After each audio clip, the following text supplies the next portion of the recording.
For many immigrants, Canada offers new hope and a new life. But the Great Recession has been tough on just about everyone, from a seventh-generation Canadian to a new Canadian. What does that mean for young immigrants here now? Joining us for part 3 of our special series, Dude, Where's My Future? In Guelph, Ontario via Skype, Jamie Joseph. She's a medical student at the University of Ottawa. And with us here in studio, Michael Cheng, entrepreneur with The Next 36. That's a development program for young entrepreneurs. Raria Kamir, Sudanese-Canadian writer. Tracy Rivera, recent Canadian permanent resident, originally from Mexico. Francisco Rico Martinez, co-director at the FCJ Refugee Center. And we welcome back for the third day, Rafael Gomez, professor of employment relations at the University of Toronto and the author of the forthcoming book, The Little Black Book for Managers. Great to have everybody around the table for day 3 of our special series. I always feel an obligation to explain the title because it is a bit odd. There was this movie many years ago called Dude, Where's My Car? And we have been hearing millennials ask the question, Dude, where's my future? In the same kind of a way, because things don't seem as rosy for your generation as they have for previous. Rafael and Francisco, you two sit tight for a little bit, get comfortable, because I want to get the stories of these young people on the record, and then we'll get you guys to comment. Jamie, I want to start with you in Guelph. Welcome to the program. How are you today? Good. How are you? Excellent, thank you. All right, tell me this. Where are you from originally? Originally from India. What part of India? Kerala, South India. South India. And how old were you when you came to Canada? 14 years old. So how long ago was that? 13 years ago. 13 years ago. We know how old you are now. Okay. How was the immigration experience at first? It was very difficult because I think at the time we heard about Canada, it was still pre-internet era for myself and my family. And I must also say I lived in Kuwait for a few years, and I actually came from Kuwait to India. So all we heard was very glowing comments, Canada being the land of milk and honey, and everything was just perfect. And the reality was not necessarily what we had anticipated, as we had heard about Canada from second and third hand sources. Gotcha. Let me just confirm something you said. Was it India, Kuwait, then Canada? Is that? Yes. That was the traveling pattern. Okay. So you thought this was the land of milk and honey, but when you got here, not quite? No. What was it like? Academically, I started grade 9. Maybe starting high school was probably not the smartest idea in this country, just because it was a huge cultural adjustment. I spoke English, but I had a thick accent, and people had difficulty understanding me just as much I had difficulty understanding them. Nothing about this culture made sense to me, and there was nobody to explain anything or nobody to fill you in on the gaps, and you're just kind of trying to adapt as you go along. For my parents, it was also difficult to find employment in their professional fields. So in fact, they actually went back to Kuwait to work a little bit longer while I stayed with my aunt in the city until we could feel better settled. And eventually they moved back a couple of years later back to Canada. Well, something must have worked okay, because here you are today, a medical student at the University of Ottawa, which I would assume is a pretty tough program to get into. So something's gone right along the way, yes? Yeah. What's happened?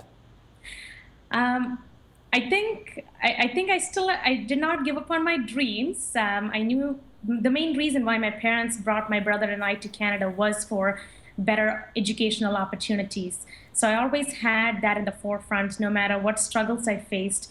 And I knew I wanted to pursue higher education no matter what it took. So yes, it was a lot of hard work. Yes, it was a huge adjustment. And absolutely, there were days when I hated the process, but there were also days when I liked the process. So for me, I pursued an undergraduate at the University of Toronto, followed by a master's of science at the University of Toronto. And then I qualified to get into medical school. So here I am in my 10th year of post-secondary education. 10th year of post-secondary, and how many more years do you have to go? Oh, don't ask. I am asking. We are looking at least a minimum of 5 more years, another 2 years in medical school, anywhere between 3 to 5 years in residency, maybe more fellowships if need be, depending on what the job market at that point looks like. Wow. And how much debt are you carrying? Or let me rephrase, how much debt will you be carrying by the time it's all said and done? Putting into fact that this is my 10th year, I'm guessing I would be in about a little over 100,000, which is not bad for someone who has been in school, or by the end of medical school would have been in school for 11 years. And you're going to be a doctor after all, so you'll have an opportunity to make that back theoretically, right?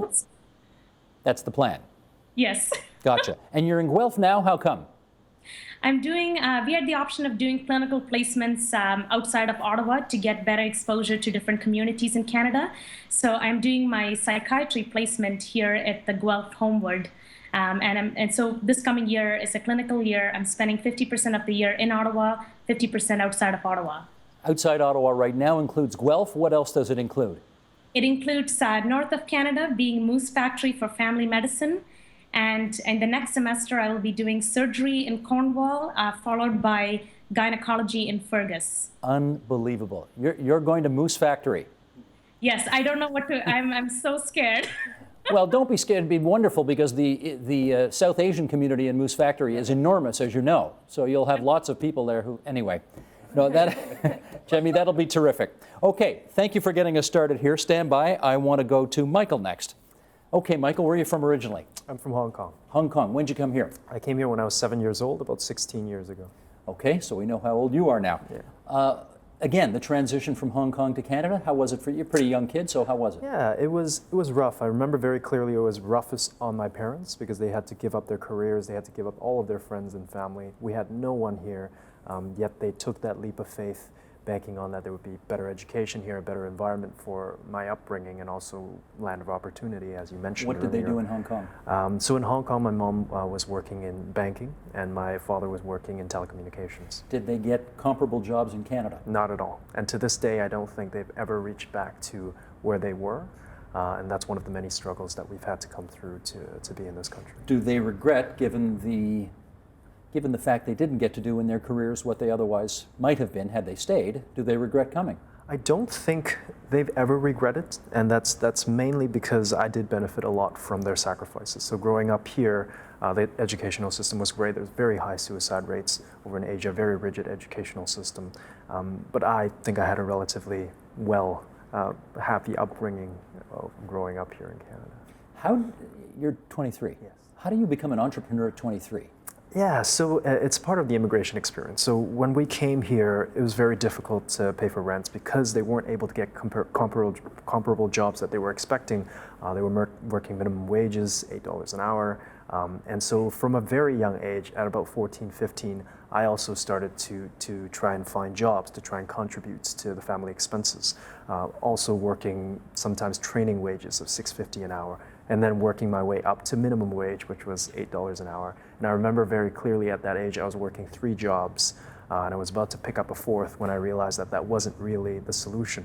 And that was the beginning of me considering contributing to the family financially without going the traditional path of seeking employment and working more jobs, essentially. You're a part of this Next 36 now, yes. This group. And what's your post-secondary path so far that got you to there?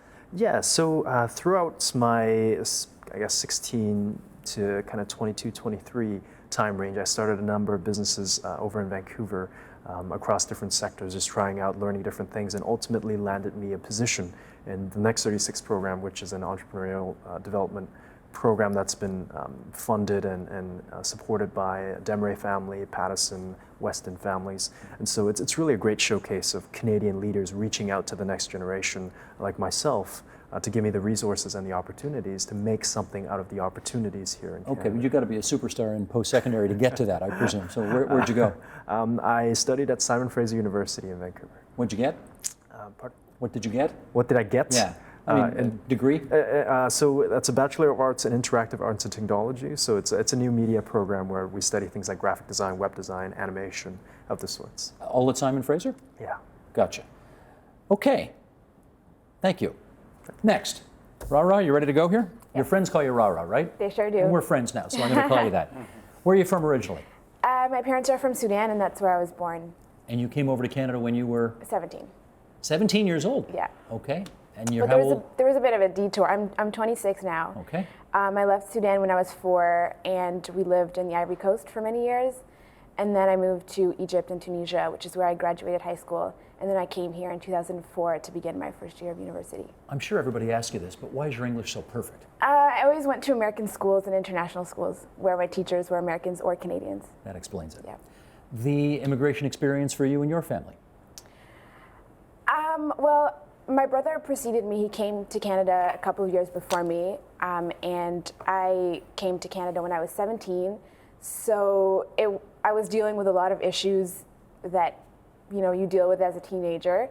So the immigration experience was a bit mixed. At the time, I didn't want to admit that to myself or to my family. I thought things were normal, but I realize now that I was under a lot of stress that perhaps I wasn't prepared for. And all that means what? I got a feeling you're treading lightly here because there's more to this than you're letting on. It was rough, and I was in a little bit of denial about the stress factors that you face as someone who's trying to rebuild your life in a completely new country. Gotcha. Yeah. Do you think it's worked out? I think it's worked out, yeah.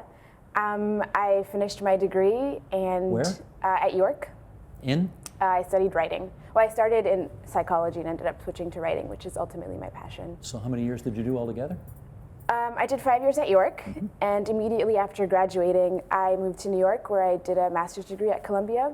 Fabulous. I How'd you thought it was afford a that? good idea. My parents paid for it. The place where my mom was working at the time paid for most of my school expenses, and they helped out with living costs. Was it how many years in New York? I lived there as a student for 1 year, and then I worked for a year after that. So you're 2 years in New York. Yes. What's your debt situation like today? I have no debt. You have no student debt? Yeah. 7 I'm years. fortunate enough that my parents were able to help. Great. Are you working? I'm working right now as a freelancer, living with my parents, which means that my expenses are relatively few, so I can handle it. But if I were living on my own, I'd definitely be below the poverty line. Now, a freelancer means what? It means that I don't have a full-time job. I don't have benefits. So I But pitch stories. you write for whoever you can pitch a story to? Pretty much, yeah. I have a couple of steady gigs, which is pretty good, but I don't have anything full-time. Are you where you thought you'd be? Absolutely not. No. No. More to come on that. All right. Rah, thanks for that. Tracy, you ready to go here? Yes. Where are you from originally? I'm from Guadalajara. It's a city in Mexico. Guadalajara, of course. Yes. We know that well. Okay, and you're how old? I am 21 years old. And you came to Canada when? I came in 2004. I was, I think, 11 years old when I came to Canada. Okay. Did you come with family? I came with my mother, and then 5 months after, my sister came with me. Is she your only sibling? Yes. Okay. Dad? My dad was killed in Mexico in 2002. Oh my goodness, I'm sorry. That's the reason why we came to Canada, because we were experiencing a lot of dangers in my country. So my mother decided to come to Canada and to give me a better life for my sister and for me. She had enough of the violence. Yes. I don't blame her. Okay, how was her experience of leaving her homeland and coming here? It was difficult. It was a mother who came to a new country. She didn't know the language. She didn't know anyone. We don't have family here. So it was really tough, and it was difficult for her because it was just not living the experience that you're living now in this country, but bringing everything that had happened back home. So it was really difficult for her because she had to take care of two persons, and she had to take care in a country that she didn't know the rules. She didn't know nothing about it. So it was really difficult. We had to be in a shelter. Tracy, most Mexicans, I think, go to the United States when they want to leave. There's lots of Americans who speak Spanish now, of course, and obviously the Hispanic population in the U.S. is burgeoning. So why did she pick Canada? My mother didn't. She thought that we had already experienced enough dangers to put us to cross the border. We applied for the American visa, but it was denied. So my mother didn't want us to put into that much danger. So at that time when we came here, Mexico was allowed to come to Canada just with your Mexican passport. You didn't need a visa. So my mother decided, let's go to Canada, stay there for a couple of months and see if everything settles down here in Mexico. But when we got here, we found out that we could apply for refugee and that we needed the help from the government. And that's when my mother decided to apply for refugee. And you got refugee status here? I got a refugee status. It took me 10 years to get a status. My refugee case was denied. I went to a lot of process. They were all denied it. I was deported to my country, but You were deported back to Mexico? I was deported back to Mexico on 2009.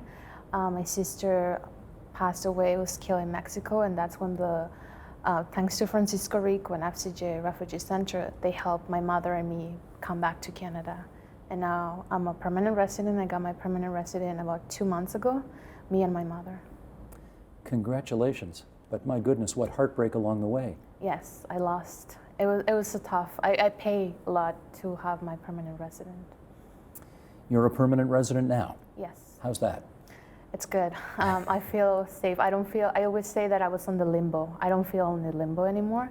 I want to go to school. I want to be a refugee lawyer. I want to start a future. I want to start my life that I was supposed to start 10 years ago, but something was pulling me back. But now I have my permanent resident, so I'm gonna start building my future for my mother and for me. Your mother's still around and okay? Yeah, she was not okay mentally and physically. She wasn't okay, but now she's good. She has been receiving health and like she's okay right now. She's stable. So now it's my turn to pay back to my mother and to be a future for her and for me. What a good daughter you are. Thank Your you. plan is to go to college or university or something? I'm planning to start college on January. I want to take law clerk and then start my future to become a refugee lawyer. Fantastic. Thank you. Wow, such powerful stories around this table and in Guelph as well, as we've collected a wide range of experiences around this table this evening. Rafael, let's go. Your third day here. First impressions. Yeah. Well, very powerful. Very powerful. I'm a son of immigrants. My parents kind of had the benefit of coming early compared to our guests around the table. Early in the sense, they were from Spain. So they were from a community of immigrants in which there wasn't a large base in which to settle. And so in the early 1960s, when my parents came to Toronto, they came to a city that wasn't as diverse as it is today, that didn't have the kind of cultural assimilation abilities that it did. So one of the advantages of today's cohort of immigrants is that you can come to cities that are quite diverse, be it Vancouver, Toronto, Montreal, and that helps. The disadvantage, though, and this is where the advantage that my parents had, is that they came at a time when the economy was growing and it was creating lots of jobs. And although right at the time that my parents arrived, there was a small recession, which if you remember, this was the one that was cured by Kennedy's tax cut. It's a very famous early 1960s. So this is 1960. Yeah, tiny little recession, yeah. So my dad had a little difficulty finding work, but he did find a job. And then since that time, thanks to a prayer my mom allegedly made in the Basilica in Notre Dame in Montreal, he always had work for the rest of his life. And they came back to Toronto. They moved to Montreal and then came back to Toronto. And those were good years, you know, the 1960s to about the 1980s. So cohorts and generations of immigrants that have come since then have generally had a harder time assimilating economically. That is, their wages, the time it takes their wages to catch up to native-born. We've got some charts on that. I'm going to hold off bringing those Sure. up just now. But let me first get Francisco, your reaction to what you've heard so far. That's what I heard in my office every day. We now work with youth, immigrant youth, and some of them face many barriers, you know, and some barriers that are harder than the ones that I faced when I came to Canada 23 years ago. When I came to Canada, I was at one time having 4 jobs, 4 part-time jobs, no benefits, but making it up and trying to build something, thinking in my children. No, my children are going to make it, and they will be fine and whatever. But now, 23 years after, you know, take me around 17 years to be in a similar level than I have in my country when I left. So now I can do programs and do interviews in TV. I do teach in Seneca College. I am a director of an office. I do many things that I was doing. You've still got 4 jobs. Nothing's changed. You've still got 4 jobs. Nothing changed. The income is way much better, you know, in that way. And my children have faced this experience than all of them are talking here about. No, my oldest son is working in the settlement sector, trying to pass by. My daughter just graduated from law school. I'm finding a job in legal aid. My oldest son is 23 years old, trying to find his future, trying here, there, studying. And I believe that, and they're telling me that, it's hard for them to even think about what will be, what they want to do, how they want to do it. The depth, and if they go to university or colleges, are high. So my reaction is that we are in the same boat. You know what I mean? I came 23 years ago, was hard. I am here not because I am the most smart person on earth. I think we're more possibilities. We built or try to build this multicultural society that open up the possibility to many people, but oppression, discrimination, some last names that don't belong to this culture, the postal code that is used to discriminate if you're poor or no. Many things are happening because our culture is a little bit conservative still when it goes to jobs and many other things. And that's what they are facing right now. A lot of things to unpack there, which we will do over the course of the hour. Jemmy, let me bring you back in right now because I want to ask whether you think we've been hearing stories all week about mostly from young people who are born and raised and grown up here in Canada and are finding it difficult out there because of the nature of the economy and lots of education and carrying debt and so on. But our guests on the program today, yourself included, Jemmy, have all taken an even tougher path to get to where you are. And I wonder whether the immigration experience, being as difficult as it can be, creates in you a greater resiliency that enables you to kind of roll with the punches better today. What do you think? I definitely think it depends on what kind of immigrant background you came from and where you immigrated from. In my case, coming from an Eastern culture, being both India and Kuwait, very different than Canada, and it's a culture of resilience to begin with. And so I think even though I endured some hard times, the concept of not giving up was already instilled in me. The concept to pursue higher education was already instilled in me. The concept to fight hard no matter what was instilled in me. And those are, I think, some cultural factors, and those I consider protective factors that enabled me to better cope up in this cultural setting. Because you came from a loving, stable family, so that was there. Is that what you're saying? Yeah. And also I had that family factor, and they made the huge sacrifice for my education and for my future. And so I always had it in the back of my mind that I owed it to them, that I can't screw up. You're carrying the family name on as you were. Yeah. Something like that. I mentioned a moment ago, we've got some numbers that kind of reflect what you were saying a moment ago. And let's bring these up if we can. I'm on page 2 now, control room. These are the average hourly wages in the country. And let's go across these different categories here. These are all from StatsCan. If you're born in Canada, your average hourly wage is right up there at the top, $23.72 an hour. All immigrants, a little less. If you're in Canada less than 5 years, a little less. But then the picture seems to improve the longer you stay in Canada if you're an immigrant. Once you're 5 to 10 years, you're starting to make more. And then if you're in Canada more than 10 years, you'll make more than that even.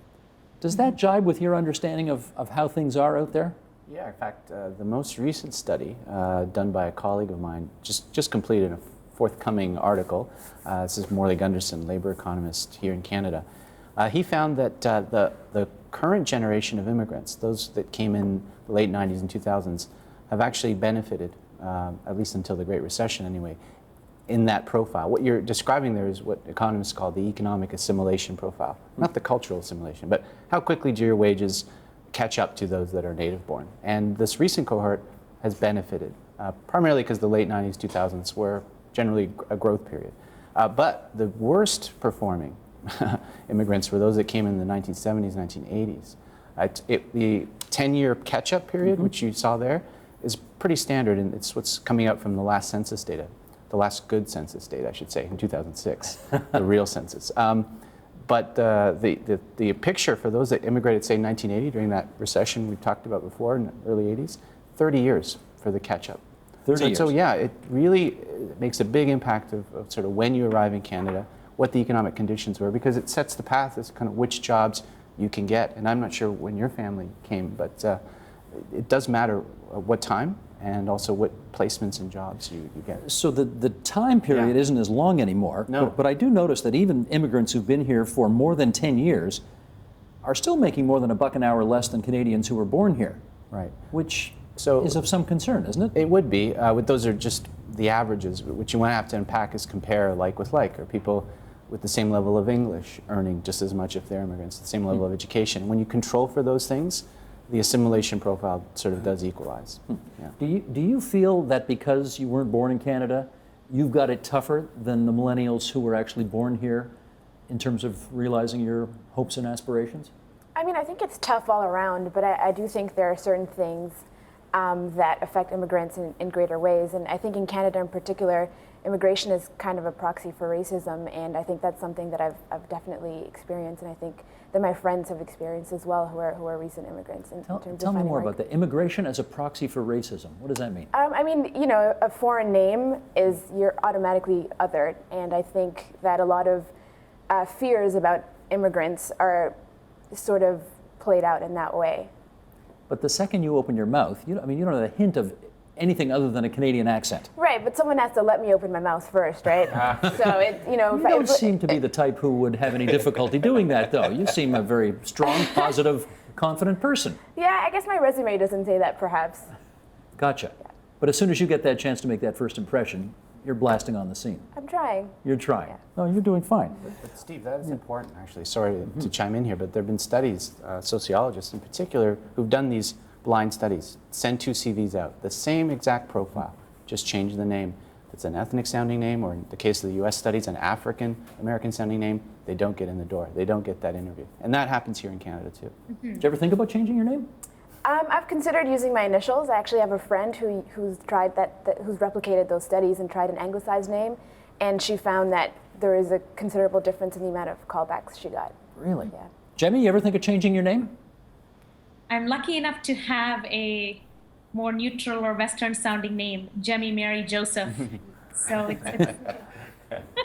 it's due to my Christian, it's because of my Christian upbringing that I had this name right from birth. But to be honest, if I had a more Indian sounding name, I definitely would have considered changing the name, because even just by people looking at you and recognizing that, you know, I don't look like I'm from this country, or I may have a hint of accent, you automatically lose the benefit of the doubt, or so has been my experience in many circumstances.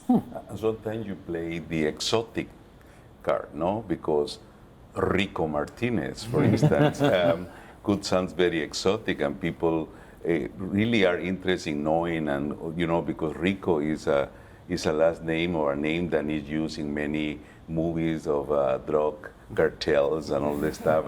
So you have right something back to Edward there. G. Robinson. Exactly. Yeah. So, but my point is that the name, the way that you present yourself, the way that you wrote the resume is and where you come from. Because some communities, they have been more oppressed than other ones. Mm-hmm. Some communities, they have more possibilities to educate themselves, you know what I mean, to be someone. But other ones, refugees or people that come from a very poor or unskilled background, then they are here in this country, then they don't have the tradition to go to university, or they never even have the dream to go.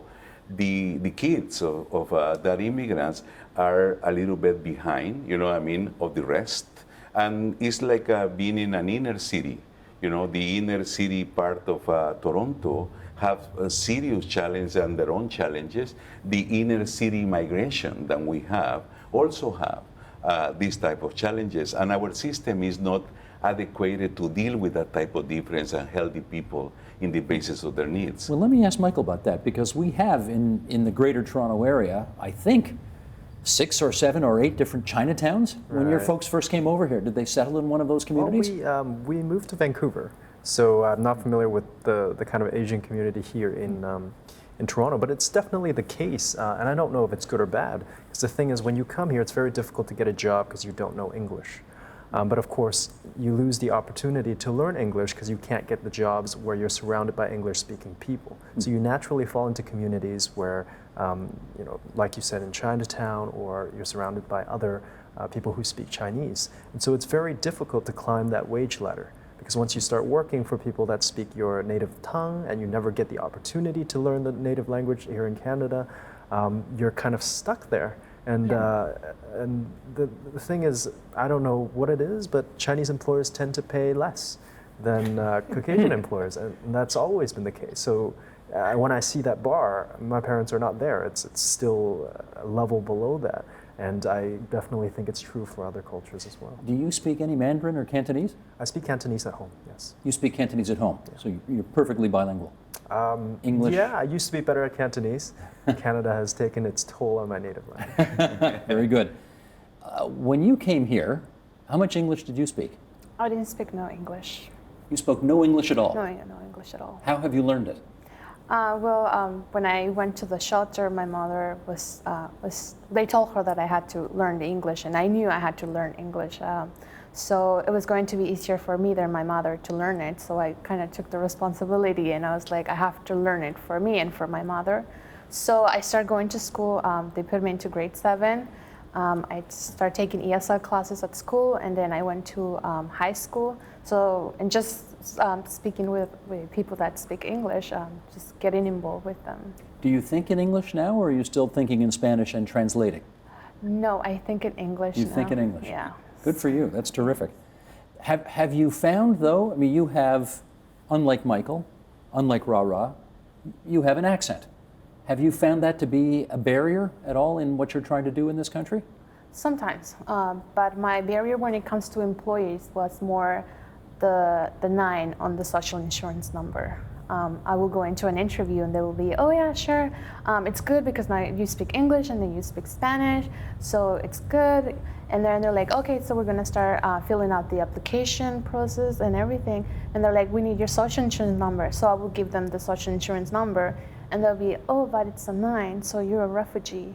It's a 9. It's a 9. Number 9 is for Starts with no permanent residence. I see. So that's a red flag for them. Yes, so they will tell me we don't have we're not 100% sure if you're going to stay in the country or not. So what happened if immigration one day decided to send you back to your country, so no one is going to take care of the job? So I always, it was like 3 times when that happened, they will say, okay, you're good for the job, but when I had to give the social insurance numbers, it will be like, oh, you have the 9. And that's when you would lose it. I would lose the job. You would and they lose it will- at that point. Yes. Jamie, when your folks moved here, did they live in one of these so-called ethnic enclaves with other South Asians? We moved to Scarborough, and the only reason we picked that location was because we had one relative in Canada, and she happened to be there. So in that sense, we were in a South Asian community, or Asian. It was there was Asians, and there was a lot of Chinese people where I grew up in Scarborough, in East Scarborough. But it wasn't an intentional choice prior to coming to Canada in terms of we need to go to where our people are. Understood. Do you think that was helpful, though? Yeah, but that being said, being in that environment, my parents immediately wanted to be in our cultural bubble because that's where they felt the safest, and that's where they felt they had the most support. So we went to an Indian church. All our socials outside of, except for school, any interactions I had were pretty much within my cultural community, which had its pluses, and I think from an assimilation perspective, it definitely had its drawbacks. Let me follow up with Francisco on that, because I think we need a better understanding of whether it's helpful or more harmful for new refugees, immigrants, whatever, coming to Canada, living in ethnic enclaves or not. I think you need both. You know, I think you need, at the beginning of your life in Canada, you need a cultural support. You need person that know where you come from, that know your language, that can give you orientation, help you to move forward and whatever. But in the other hand, you are coming to live in Canada. And if you live in that bubble, create expectations that you may not need to speak English. You may not need, or just English, functional English to move around. So, and that's when we have to break down these bubbles, and you know what I mean, and start spreading people in the whole country. The cultural, call it ghettos, exist due to poverty as well. The areas where the immigrant goes, they goes because it's a cheap rent, and many other things. It's not just that it's a decision. Sometimes it's the relative, but the relative they live there because they have a very low income as well. So in that case, to break that cycle is very difficult. Canada is doing way much better than United States or other countries, but we have some reminiscences that we have to start working on it. You see it with the different generations. In my culture, for instance, my community, the friends, if Salvadorians, they have friends with Canadians. When I'm talking about classic Canadian, white, whatever, there are very few friends. My friends, my children, they are all over the place, having friends from everywhere, no? But my community and the generation that came maybe 20 or 25 years ago, they still rather to have a drinking session, in Spanish and eating our food and talking about back home and but whatever. that's okay. That's okay. That's okay. But where are the connection with the society? Some people even still watching the TV back home, and they don't even know what is happening here politically, And That's not okay. That's not okay, and that is created as well for this precarious status or temporary status or my immigration status that doesn't give you full participation. The people are with one foot in the plane, what I mean? Do I am going to stay here? Do I am going? And that creates a serious problems of integration when they have a precarious immigration status at the beginning of their lives. Understood. Rafael, I want to follow up with you now on the issue of economic integration. If you've got still one foot back in the old country and you're living in, I think you called it a ghetto, or let's just call it an ethnic enclave, whatever. Sure. Is that problematic in terms of economic integration into the new country? I think it's like we said before. It depends on the timing. One of the things these communities do is provide valuable social capital. The term that's used often to describe those connections you have that you maintain out of social obligations and social norms, but which in times of crisis can be very useful.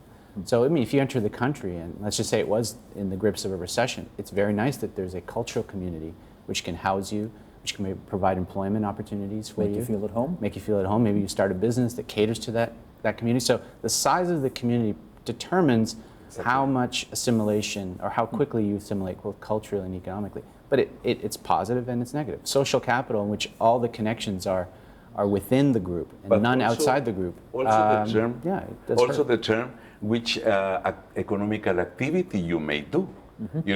Some communities, they said, you do cleaning, you do taxi driver, you do this, you are security guard, so because the community You get is pigeonholed. Yeah, because they are giving you the options that they already have, and they bring you to that one. So it's very complicated, the analysis of these cultural bubbles that could ruin your life here as well if you just go in that direction and you don't have your own perspective and your own possibilities and you do your own options. So it's problematic. But that's those forces of social retention, so we say, of the home culture, are stronger for the first generation. And then they begin to ebb and wane for the second generation. And by the third generation, there's almost complete assimilation. And the channel by which that happens is education systems. For sure. Education, We yes. have, thankfully, one of the most more equal. Most equitable. Most equitable. The differences between bad schools and good schools in say, a city like Toronto are nothing compared to the difference between good schools and bad schools in, say, a city like Chicago. So we've benefited from investments made by prior governments and hopefully continued in the education system. And that's the channel. I think Jemmy even said that was the only place that, she met people from other cultural backgrounds and students, because her parents were locked into the cultural group that had sufficient numbers in which allowed them to make an entry into Canada. If you had to, make a suggestion to, you've been here a while now, but let's talk about people who just arrived today. If you had to make a suggestion for them, who, let's say, were millennials like yourself, on how to smooth over this transition of coming to a new land, What would you suggest? I think school is definitely a good option, and I think in Canada it's a lot more affordable than it is elsewhere. A lot of the social groups I was able to establish were entirely through school, and if I didn't have that sort of social capital at the time, I don't know how I would have managed. I think putting yourself in situations where you're going to meet new people who are in more or less similar situations to you is a good way to establish a support group. Was there much of a Sudanese Canadian community up at York? There wasn't, not a big Sudanese community in Toronto in general, but there were a lot of other East African immigrants. I made a lot of friends from other parts of the world who just ended up in Canada. Now, when you say friends, do you mean Facebook friends or people you actually knew and I met? mean people who've been to my home. Good for you. That's great. And that you could tap into that, and that was helpful. Yeah, absolutely. Gotcha. Jemmy, how about you on that? Were you able to sort of give us some advice here on, let's say, the next Jemmy Joseph that comes across from India, and then was it Kuwait that you went to next? Yes. And then Canada? Okay, Yes. That person's going to hop off a plane at Pearson Airport this afternoon at 5 o'clock. What are you going to say? I think in addition to what Rara said, it's your social capital is good to help you get started, but sometimes there's a huge fear to integrate. And I think people need to understand that integrating does not necessarily mean giving up your past life or your cultural values and identity. You have the benefit. Having lived in different countries can add value to your time here in Canada, so you can really merge the best of both worlds. So education is a great way to meet people outside your what might be your network through your social and cultural communities. Putting yourself networking is very big in this country, and that is important in terms of both for helping yourself economically, but also just learning the skills and helping yourself integrate into Canada. Seeking mentors have been a huge part of my personal development, and it took many years to find those mentors, but it doesn't have to be somebody famous. It can be your teachers in high school. To this day, I have to give them credit for the huge roles they played in my life. So seeking people that can give you honest guidance and feedback are also an important part of helping yourself get established in this community. Do you have any mentors in healthcare now who are helping you to become a doctor? Healthcare is a bit challenging because there are many wonderful people that I look up to as mentors, but given the schedules that doctors have, there are many who agree to be mentors, but to get a meeting even once a year can sometimes be a challenge. No kidding. They exist virtually, but in terms of being able to see them and communicate with them as often as I would like to in order to at least help me with some of the big decisions I have to make in the upcoming years about residency and employment and those kind of issues, it's been a challenge. Right. Michael, how about for you? If you were giving advice to somebody who was just coming later this evening in from Hong Kong, what would you tell them? The decisions you make upon coming here is very important. So there are people who have been here for the same amount of time that I have, so say 16, 17 years, but their English would appear as though they just got here. So as you were mentioning the cultural enclaves, if you subscribe to that, even if you've been here for 20 years, you won't learn a word of English. And so reaching out and being proactive is very important. I read a lot of books, even when I didn't understand. I read simple books. I played a lot of games that were in English. And so growing up, even though I wasn't necessarily surrounded by English-speaking kids at school, because I was a part of the cultural enclave, as you mentioned, but the fact that I had taken the time to pursue learning English on the side has allowed me to integrate myself much better into kind of this the society. And on your note about maybe building a business servicing your own cultural people, that's definitely the case, and that's how cultural enclaves are born. You come here, you don't know what you need, but you know that there's not enough Chinese food here, so you start a Chinese food restaurant, and then everyone does the same thing. Chinese real estate agent sells real estate within the Chinese area, and then this whole bubble comes out, and it's extremely difficult to get out of it. It's like immigrating again. You immigrated here, it was difficult enough, you found a place where you're comfortable, and to step out of that, it's so difficult. That's why people fall into those designated career paths. So I would say that entrepreneurship for me would not have been an option if I wasn't well versed in English. Anything from dealing with partnerships or with clients or with investments, everything here is all done in English. And there's been research that's been done where if you don't speak proper English, people tend to assume you're less intelligent. And it's not that it's not a logical assumption, but that's how people perceive it. And when you can't speak proper English, it's very difficult to capture the opportunities that's available here in Canada. So imperative to have those good language skills the minute you arrive. Yes. Or quickly thereafter at the very least. As quickly as possible. Gotcha. Tracy, how about you? Well, for me, I'm going to talk as my point as a refugee. I think just be patient. Canada has a lot to offer, but it won't be easy. Like, you won't just get it. You have to learn the language. I would say school also, but when you're a refugee, you face a lot of difficulties getting to school. You don't have the permanent resident. You can apply for OSAP. You have to go. There's a lot of problems. Just be patient. Go to a community service. If it's not, just go somewhere and ask for help. Don't think you're gonna learn it. Just don't take the advice from a friend or someone. Go to an expert, to someone that has been in Canada for a certain amount of time, or like a community. For myself, going to the FCJ and get the help that I needed. Going to the youth group, I have learned a lot from all the youth that I thought myself I was the only one experiencing difficulties getting to school, getting a job, housing, the language. But now that I have been a part of the FCJ Youth Network, I know that I'm not the only one. So I think just be patient. You will find there is a future here. Canada has a lot to offer, but it won't be all served right away. You have to search for it. You have to learn the language. You have to adapt yourself to the culture, respect the culture, and just don't be on your own. Like, oh, I'm from Mexico, I'm just gonna be on my own Mexican tradition. No, just go out there and explore and ask for help. I must tell you, and I mean this plural, you are all plural optimism in the face of what you've all been through, and Tracy particularly in light of what you've been through, is astonishing. And do you see this, Francisco, where people who've been through, they've been to hell and back, and yet here they are, and they still have hope for the future? Well, Tracy is for me an inspiration, because everything that had happened to her, and she never give up. She never give up. And in the youth group that we have in my organization, you have that pattern.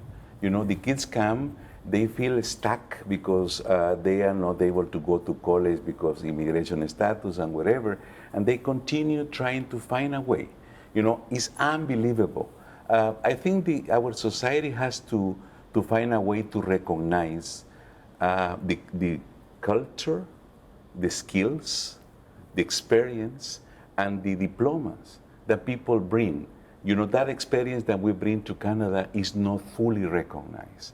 And if Canada is open to that, I think the possibilities of employment and more acceptability of all these different beautiful backgrounds and profiles is going to be easier. I just want to emphasize that education and English, the facility to go to English classes, doesn't matter what, doesn't matter how, free classes, when we motivate people to go, free education. That is a taboo in Canada still, but I think that's the way to go, particularly when you have young people coming from everywhere. Our future is there. The barriers for education has to disappear for youth people. Let me, in our remaining moments here, just put a different angle on the table. Raphael, maybe I can get you to start with this. We boast all the time about what a multicultural city, province, country we live in. Yeah. And here we have people from very different backgrounds, and the assumption is that we speak 200 different languages in this city and so on and so forth, that surely you can just tap into any of that and bingo, you're off to the races. Right. Not the case? No, and I think, we often forget we're a provincial city. We have a multicultural society and a city that's as diverse as anyone could ever think of, but the city itself is still locked in a provincial mentality. Meaning what? I'll give you a stat. If you look at corporations, think of our largest corporations. How many of them are truly transnational? And the UN compiles this sort of a transnationality index for the largest corporations in the world. How transnational do you think Bell Media is, or Rogers? They are national, but would they value someone with skill sets and language abilities that have other languages in other countries' opportunities? No, because they're not based in these other countries. So the largest companies we have in Canada, which would presumably be the largest employers, say, of young people, aren't looking for those skills, and that's a problem. If we had but that doesn't make sense to me. Because Because if I'm Rogers and I want to sell cell phone plans to people who are unilingual Cantonese speakers, Michael's my guy. Okay, but He speaks the language, he's entrepreneurial, he can sell. No, the job that what I'm talking about here is what proportion of sales come from foreign countries. If you have markets, if you have an entry point in a market like Mexico and you're Rogers, you'd want to hire as many of Tracy's as possible to get in those markets. We don't have those kind of companies. If you go to Europe, they value international experience. Why? Because most of their companies make their sales outside of the countries they're based in. So we mistake the fact that we have a multicultural citizenry with a diverse and open and non-conservative corporate elite. We've always had a very conservative corporate elite. And that somehow, that part of our background and also the nature of our markets pushes companies to downgrade the qualities, this international broad experience. Michael, you're in the entrepreneur's world. Yeah. Do you see this provincial thinking when you're out there? So just to chime in on the example you gave, Rogers. As an immigrant, you see a lot of booths in the middle of the mall where you can sign up for phone plans that are franchises or licenses that certain individual business owners can purchase and use the Bell network. So you can get your cell phone plans from a Chinese-only telecommunications provider that's on the Bell network. So again, it locks it into the cultural enclave where Rogers doesn't need to hire anyone with international experience because they can franchise out or license out their network to immigrants who would just run that business. And that business would be located in a cultural enclave and everyone again is centered around there. But to comment on entrepreneurship in general, overcoming obstacles and this is something that Reza Satche, founder of the Next 36 program, has always taught us. The more obstacles you overcome growing up, the better you can be as an entrepreneur. Because entrepreneurship is one of the most difficult things you can do. You stand to lose everything and you stand to gain a lot. Very much like immigration. You're taking leaps of faith, you're taking huge risks for the promise that there, or for the hope and optimism that there would be something there for you in the end. But as an immigrant, your family already took the biggest risk by just coming here. Yeah. So this is not necessarily anything new. Yeah, so to me, it's a culture that I grew up with. If my parents were able to do it, this is nothing compared to what they've done. And if you look at the Next 36, I mean, they select 36 of the most promising students across Canada. A lot of them are immigrants. A lot of the students themselves are multicultural.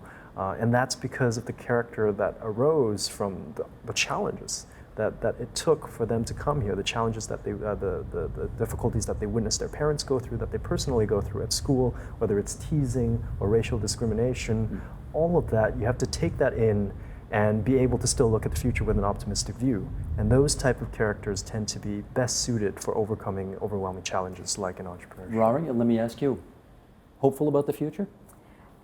Yeah, I'm hopeful. I have no choice but to be hopeful. Well, no, but you can be realistic, and realistic doesn't necessarily jive with hopeful. Right. I mean, I definitely having some anxieties about the future, but I do think that things will have no choice but to look up for me.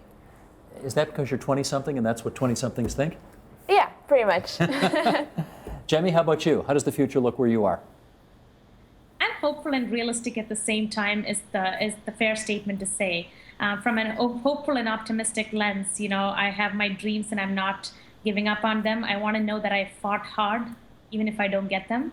Realistically, you know, I look ahead and see what are my options, what are my paths, and how do I plan for them accordingly. So I think I definitely feel optimistic about being in Canada and about the opportunities I've had here, but I also know that there are challenges that I need to know that I have to be ready to face. That sums it up beautifully. And Jamie, I want you to stay in touch with us because when you're done with Moose Factory, I want to, actually, when you're in Moose Factory, I want you to get in touch with us and we want to do another Skype interview and I want to find out what that experience is going to be like. Because that's got to be a story. It's just got to be. I think I will add diversity by going there. I think you might. Jamie Joseph on the line from via Skype in Guelph, Ontario. Thanks so much for being there. To all of you here in the studio, we're really grateful you could come in tonight and share your experiences with you, and we wish you well.